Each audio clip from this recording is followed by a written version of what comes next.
오늘 저희들이 읽은 말씀은 잠언 23장 22절부터 26절입니다. 제가 읽겠습니다. 너를 낳은 아비에게 청종하고 내 늙은 어미를 경히 여기지 말지니라. 진리를 사되 팔지는 말며 지혜와 훈계와 명철도 그리할지니라. 의인의 아비는 크게 즐거울 것이요 지혜로운 자식을 낳은 자는 그로 말미암아 즐거울 것이니라. 내 부모를 즐겁게 하며 너를 낳은 어미를 기쁘게 하라. 내 아들아 내 마음을 내게 주며 내 눈으로 내 길을 즐거워할지어다. 아멘. 여러분 이런 유머 들어보셨습니까? 웃을 준비가 되셨습니까? 아들과 며느리가 어머니와 함께 살고 있습니다.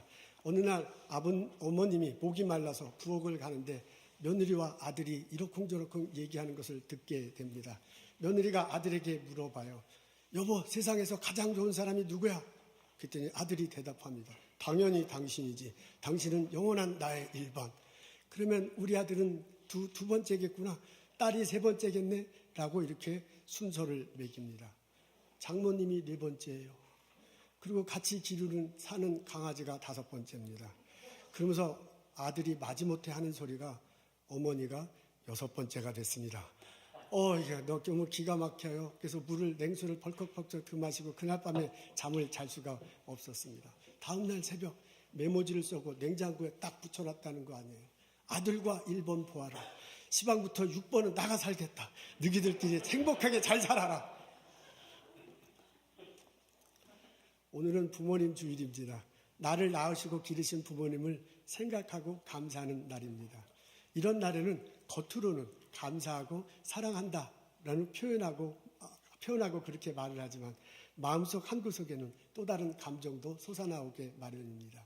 한편으로는 애틋함, 한편으로는 좀 더 잘해드렸어야 되는데 못한 것에 대한 그리움, 아픔 같은 것들이 있습니다. 그리고 또 한편으로는 섭섭함, 또 한편으로는 분노 같은 것들도 있을 수 있습니다. 우리는 부모님에 대한 추억이 여러 가지로 다릅니다. 그 추억에 따라 다르겠지만 부모님과 살아온 삶의 환경에 따라 다르겠지만 여러 가지 감정들이 복잡하게 얽히고 설키고 우리들에게 나타나게 마련입니다. 오늘은 부모님 주일입니다. 여러분의 어머니, 여러분의 아버님을 생각할 때 어떤 마음이 속에서 나옵니까? 여러분의 부모님들은 여러분 삶의 우선순위에서 몇 순위가 됩니까? 혹시 여러분들이 집에서 기르는 강아지 다음 순위가 아닙니까? 성경에서는 부모님들을 사랑하라고, 부모님을 공경하라고 가르칩니다. 그렇게 명령하기도 하고 그렇게 권면하기도 합니다. 명령하는 내용은 십계명에 나와요. 십계명 제5경에 보면 부모를 공경하라라고 이렇게 적혀 있습니다. 십계명은 앞에서 첫 번째부터 네 번째까지는 하나님에 관한 계명이에요. 그리고 5번째부터 10번째에 가서는 사람에 관한 계명입니다. 사람에 관한 계명 제일 앞부분에 부모를 공경하라라고 이렇게 놓아둠으로써 하나님께서 사람 사는 일에 있어서 가장 중요한 것은 부모를 공경하는 것이다 라고 그렇게 알려줍니다. 신명기 21장에 보면 이런 얘기가 나오네요. 완악하고 패역한 아들이 있으면 그 아들이 아버지가 자꾸 얘기해도 말을 듣고 순종하지 않아. 어머니가 자꾸 이렇게 해도 말을 듣고 순종하지 않아. 그래서 막 징계를 했는데도 순종하지 않는다면 이렇게 적혀져 있네요. 그러면 그 아들을 어떻게 할 거냐면은 성문 앞에 있는 장로님들에게 데리고 가래요. 그리고 장로님들한테 일르래요. 이 아들이 어떤 아들이에요? 패역하고 완악한 아들입니다. 이렇게 되어 있는데 개역 개정판에는 패역하고 완악하다 이렇게 표현되어 있는데 세번역에 보니까 너무 고집이 세가지고 부모 말을 안 들어. 그리고 막 반항하면 이렇게 세번역에 그렇게 표현되어 있네요. 그렇게 하고 덧붙여갖고 계속 술만 마신다라고 장로님들한테 일르래요. 그게 이제 그때 당시에는 성문에서 장로님들이 재판을 했거든요. 이제 그런 장면을 묘사하는 겁니다. 그렇게 다 하고 난 다음에 장로님이 다 듣고 난 다음에 무슨 일을 할 거냐? 그러고 난 다음에 성 안에 있는 사람들이 다 모여서 돌로 그 아들을 쳐 죽이랍니다. 아니 그런 말도 안 되는 소리가 있을까? 신명기 21장 21절에 적혀 있습니다. 성경에서는 내 부모를 공경하라고 그렇게 강하게 명령합니다. 근데 성경 또 다른 데 보서는 부모를 공경함을 통해서 너희들이 복을 누릴 것이다 라고 말하면서 사랑하는 마음으로 권면하는 그런 내용도 나옵니다. 에베소서 5장 2절 3절에 보면 내 아버지를 내 아버지와 어머니를 공경하라. 이것이 약속 있는 첫 계명이니 이로써 너가 잘되고 장수하리라 라고, 이 땅에서 장수하리라 라고 그렇게 적혀 있습니다. 부모를 공경하는 것이 곧 이 땅에서 장수하고 잘 사는 것이라고 그렇게 말하고 있습니다. 아브라함이 하나밖에 없는 아들 이삭이 있었죠. 그래서 그 이삭을 이제 잘 키우고 난 다음에 어느 날 갑자기 모리아산으로 데리고 갑니다. 이삭은 뭔지 모르고 쫓아갔어요. 근데 나중에 보니까 거기서 본인을 잡아가지고 제물로 삼으려는 그런 거였습니다. 나중에 그걸 알았음에도 불구하고 이삭이 그냥 아버지가 하는 대로 해요. 아버지의 뜻대로 순종하는 모습이 나옵니다. 그렇게 아들을 잡지는 않았지만 결국은 하나님께서 또 다른 준비하셔가지고 제물을 놓기는 했지만 그런 해프닝이 있을 정도였습니다. 하나님이 아브라함의 그 믿음을 보시죠. 하나님이 이삭의 그 순종함을 보시죠. 그리고 복을 내려주신다 하고 이제 창세기 2장에 보면 나옵니다. 그 이삭이 농사를 졌는데 그 결과가 100배나 많아졌대요. 그리고 그 이삭이 창대하고 왕성하여 거부가 되었더라 라고 그렇게 적혀 있습니다. 성경에 보면 부모를 공경하라고 명령하기도 하고 성경에 보면 부모를 공경하는을 통해서 복을 얻을 것이다 라고 말해주면서 넌지시 권면하는 내용이 나옵니다. 예수님 말씀대로 살아가는 사람이라면 당연히 나를 낳아주신 아버님, 어머님을 사랑하고 공경해야 할 것입니다. 오늘 저희들은 잠언 26장에 있는 말씀 읽습니다. 23장에 있는 말씀 읽습니다. 22절부터 26절에 보면 어떻게 부모님을 공경할 것인지 자세하게 나와 있습니다. 그것을 읽고 하면 부모님들이 기뻐하고 즐거워하게 될 것이다 라고 적혀 있습니다. 부모님이 기쁘다, 즐겁다, 기쁘다, 즐겁다 라는 단어가 여러 번 반복해서 나와요. 그러면서 이렇게 하면 부모님이 즐겁고 기쁘게 할 것이다 라고 권면합니다. 첫 번째가 22절에 나옵니다. 앞부분에 있어요. 우리 다 같이 한 목소리로 읽겠습니다. 시작. 너 낳은 아비에게 청종하고 내 늙은 어미를 경히 여기지 말라. 청종하라 라는 단어가 나오네요. 한자어입니다. 청 듣는다, 순종한다 할 때 똑같은 종자입니다. 그러니까 너를 낳은 아버지의 말을 잘 듣고 순종하라는 뜻이군요. 영어 성경에는 listen으로 이렇게 나와 있습니다. 우리는 되게 좀 이렇게 장성하면, 어렸을 때는 아버지 얘기 잘 듣지만 좀 장성하고 내 뜻도 좀 정해지면 아버지가 얘기하면 그거 싫잖아요. 그게 꼭 잔소리로 듣잖아요. 근데 그렇게 너무 잔소리로 듣지 말고 청종, 아버지 얘기를 좀 듣고 순종하라 라고 그렇게 권면합니다. 어머니 얘기도 나오네요. 내 늙은 어미를 경히 여기지 말라. 경히 여긴다는 건 가볍게 대하는 거죠. 무시하는 겁니다. 그렇게 무시하지 말라는 거예요. 아니 엄마가 뭘 알아요. 그건 옛날 방식이고 지금은 그렇게 안 해요. 라고 엄마에게 말하고 대하지 말라라고 그렇게 권면합니다. 그러니까 여기 아버지 얘기하고 어머니가 얘기가 나오는데 이걸 합쳐서 정돈하자면 이렇습니다. 너를 낳아준 부모님을 무시하지 말고 부모님과 대화하고 지내라 라고 그렇게 받아들일 수 있습니다.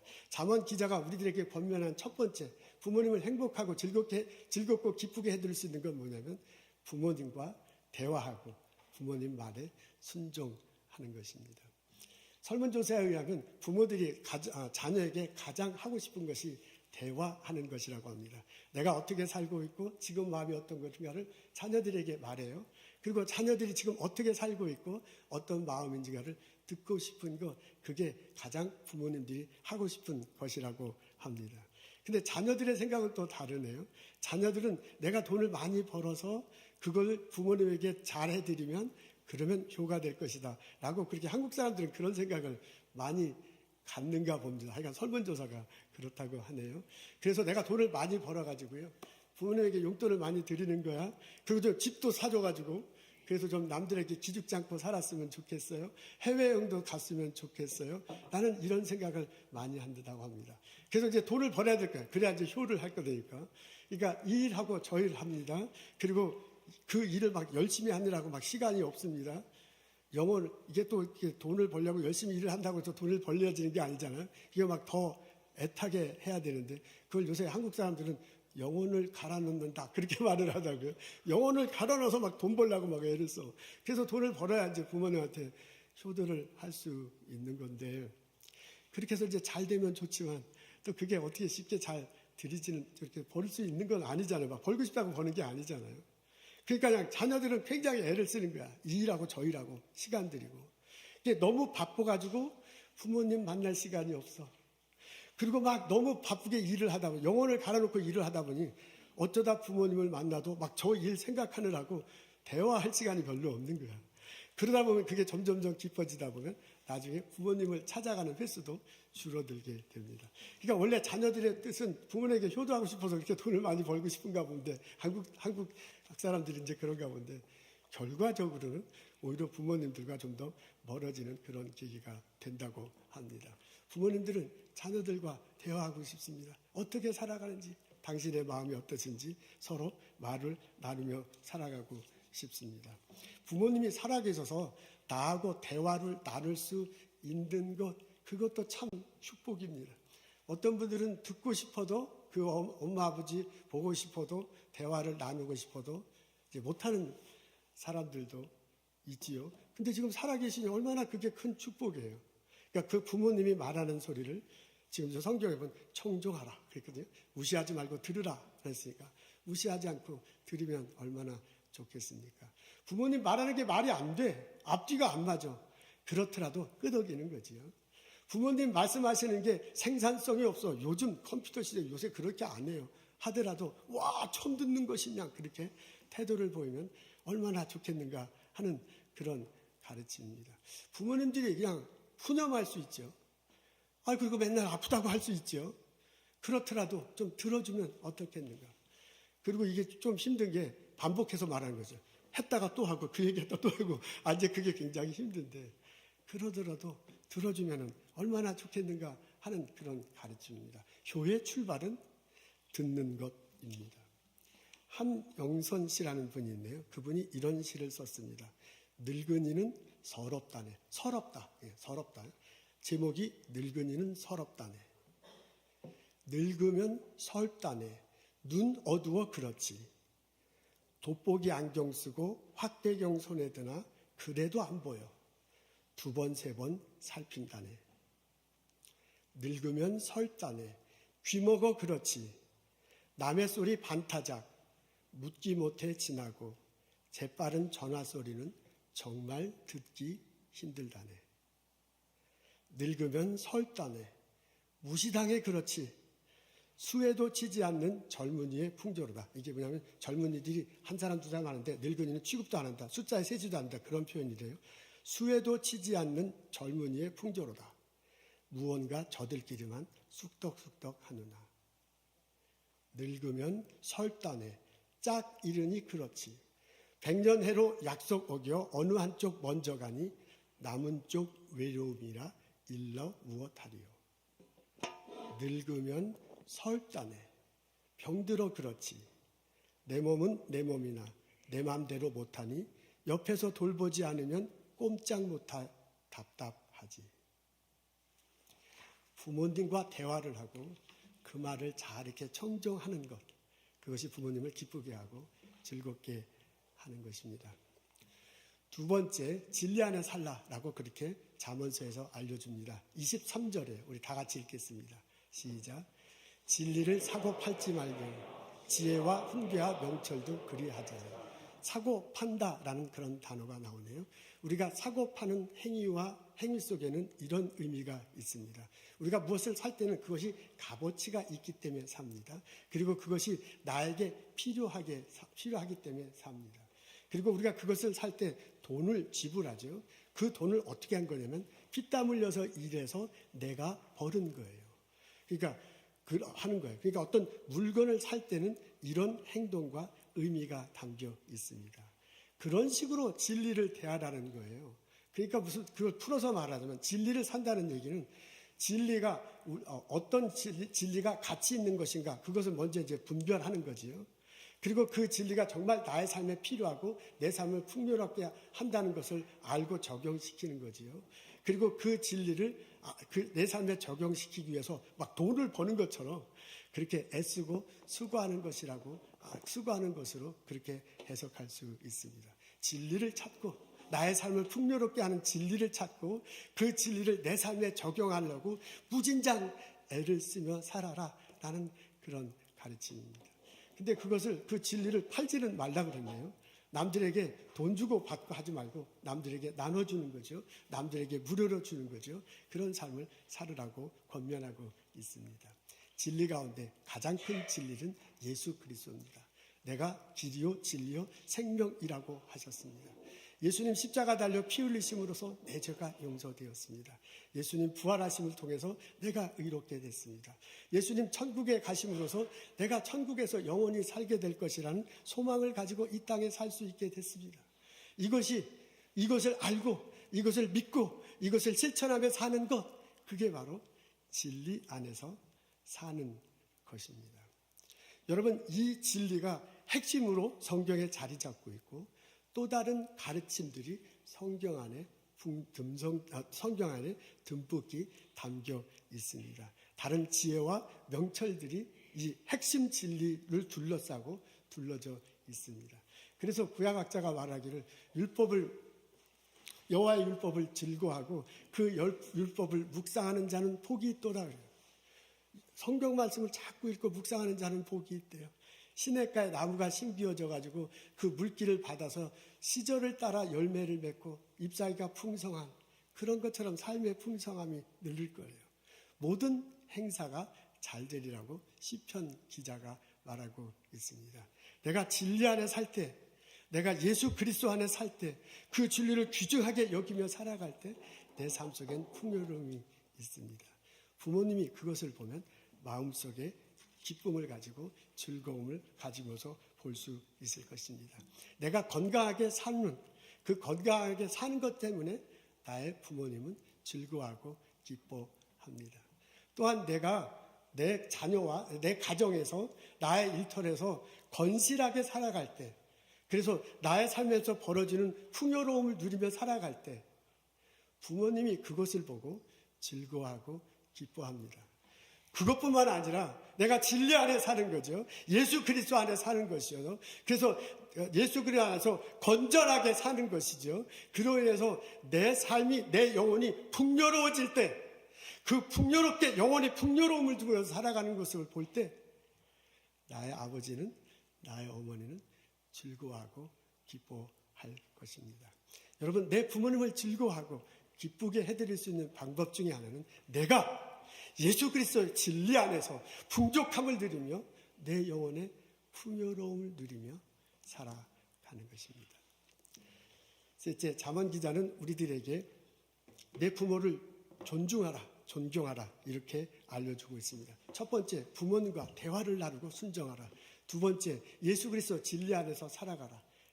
마지막 세 번째는 부모님을 있는 모습 그대로 인정해주고 존경하라 라고 알려줍니다. 26절입니다. 우리 앞에 있어요. 다 같이 읽겠습니다. 시작. 내 아들아 내 마음을 내게 주며 내 눈으로 내 길을 즐거워할지니라.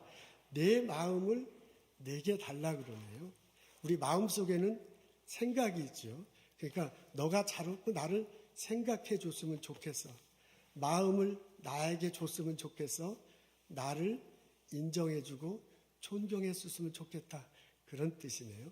내 눈으로 내 길을 즐거워할지라. 내 길, 영어로 보니까 my ways로 됐습니다. 나의 길이야. 내가 살아온 길이죠. 내 영혼의 삶의 여정이죠.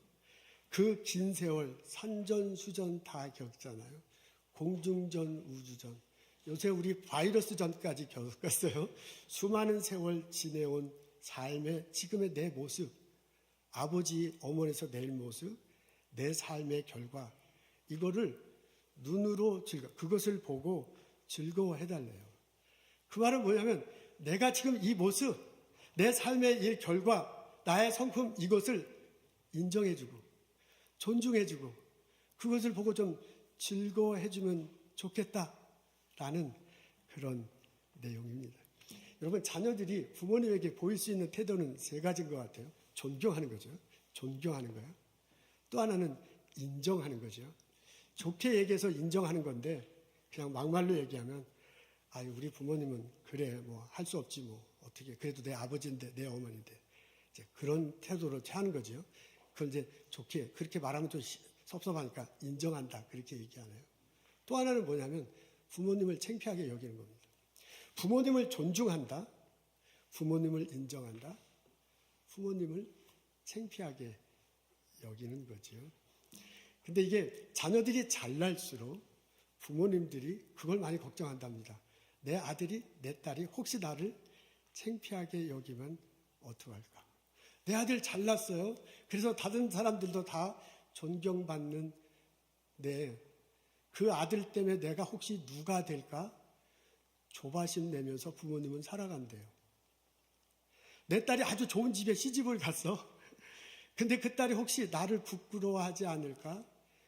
조심조심하면서 엄마는 살아간대요. 정말 그런가요? 내 아들이요 아주 좋은 직장을 다니고 있어요. 그래서 누군가도 다 알아주는 그런 직업을 갖고 있는데 아버지는 내 직업은 그렇지 못한 거야. 그러면 아버지 마음이 또 많이 다른가 봐요. 내 딸이 공부 잘했어. 박사학위를 받았어. 내 딸이 아주 회사의 중력이야. 그래서 너무너무 자랑스러운데 어머니의 학력은 딸하고 이제 많이 다른 거지요. 그때 어머니 마음은 굉장히 위축되는가 봐요. 그래서 혹시 내 아들이 내 딸이 나를 부끄러워하지 않을까 걱정한다고 합니다. 우리 아들을 딸을 다른 사람들에게 소개했을 때 얼마나 자랑스러워. 우리 아들이야. 우리 딸이야. 잘생겼어. 너무 이뻐. 아버지는 나는 그렇게 소개해. 엄마인 나는 그렇게 자랑해. 근데 장성한 내 아들이, 장성한 내 딸이 나를 그렇게 다른 사람들에게 소개할까? 이게 걱정스러운가 봅니다. 부모님을 존중하고 존경해 주더라고 성경은 알려주고 있습니다. 나의 아버지는, 나의 어머니는 나로부터, 자녀인 나로부터 존경받고 싶고 존중받고 싶습니다. 부모님이 가장 원하는 게 아들로부터, 딸로부터 존경받는 거라고 합니다. 카네이션 참 좋죠. 이쁩니다. 선물 좋죠. 오늘 저녁엔 특별한 식사를 합시다. 저녁 식사하는 거 참 좋습니다. 자녀들이 부모님에게 용돈 주는 것도 참 그거 아주 좋은 것 같아요. 저도 이제 아들한테 용돈을 받으니까 그 얼마나 좋은지 모르겠어요. 이야, 이런 재미가 있구나. 아주 그냥 사는 게 참 좋습니다. 아들한테 용돈 받으면. 나보다 우리 집 사람은 더 합니다. 그러니까 용돈 받는 거 참 좋는 것 같아요. 근데 그거보다 가장 이게 got level이잖아요. 부모님이 말은 나는 괜찮다. 너만 잘 되면 된다. 이제 부모님은 다 그래. 우리 어머니 아버지 다 그렇게 얘기해요. 근데 got level 이 밑속에서 가장 원하는 것은 아버지로서의 나의 삶, 어머니로 나의 삶, 이제까지 살아온 나의 여정, 그 삶의 모습, 그 삶의 결과 그거를 인정해주고 존중해주기를 가장 원한다고 합니다. 어머니 수고하셨습니다. 어머니로서는, 아버님으로서는 그때 당시에 그게 최선의 선택이었어. 그 직업밖에 할 수가 없었어. 그리고 이제까지 산전수전, 공중전, 우주전, 바이러스 겨누어서 발버둥 치면서 살아왔어. 그래서 내 아들 이렇게 키우고, 그래서 내 딸 이렇게 키운 거야. 그 삶의 모습이거든요. 그 삶의 결과거든요. 그걸 인정해주고 존중해줘. 그걸 다른 사람들 앞에서 부끄러워하지 않고 존중하면서 내 엄마입니다. 내 아버님입니다. 라고 말해주기를 나의 부모님들은 가장 원한다고 하십니다. 나의 아버지를, 나의 어머니를 존경해주는 것, 있는 모습 그대로 받아들이는 것, 그것이 부모님을 즐겁게 해주는 것 중에 하나일 것입니다. 오늘 저희들은 잠언 23장을 읽었습니다. 그것에서 세 가지 가르침을 전해주고 있습니다. 부모님과 대화하고 순종하라. 첫 번째. 두 번째, 예수 그리스도의 진리 안에서 살아가거라. 그렇게 해서 풍요롭게 풍족하게 살라. 세 번째, 부모님의 있는 모습 그대로를 인정하고 존경하라. 그렇게 될 때 당신의 아버님이, 당신의 어머님이 기뻐하고 즐거워하게 될 것이라고 알려주고 있습니다. 이 깨달음이, 이 실천이 우리들 삶에 있기를 주님의 이름으로 축원합니다. 우리 동영상 하나를 보도록 하겠습니다.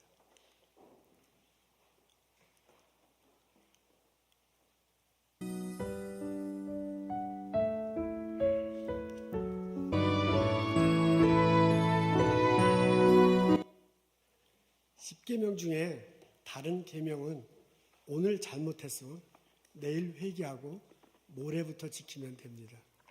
근데 5계명은 그럴 수가 없어요. 어느 날 갑자기 지키지 못하는 그런 때가 올 수도 있습니다. 송강정철이 이렇게 썼다고 합니다. 어버이 살아계실 때 섬기기를 다하여라. 한 번 가신 뒤에 애달프다 오이하리. 생전에 고쳐 못할 일은 이뿐인가 하노라. 살아계실 때 한 번 더 전화하고 방문하십시오. 살아계실 때 그분들 식사 대접하고 어깨 주물러 드리고 그렇게 하십시오. 살아계실 때 어머니 사랑합니다. 수고하셨습니다. 존경합니다. 말해 주십시오. 살아계실 때 그리하십시오. 기도하겠습니다. 하나님, 나를 낳아주시고 길러주신 어머니 아버님 생각합니다. 그분을 통해서 내가 자랐고 이 땅에 살아올 수 있었습니다. 부모님을 통해서 주신 사랑, 부모님의 주신 은혜 감사합니다. 우리 부모님을 인정하고 부모님과 대화하고 부모님과 더불어 행복하게 살아가는 가정 되도록 도와주시옵소서. 예수님 감사합니다. 예수님 이름으로 기도합니다. 아멘.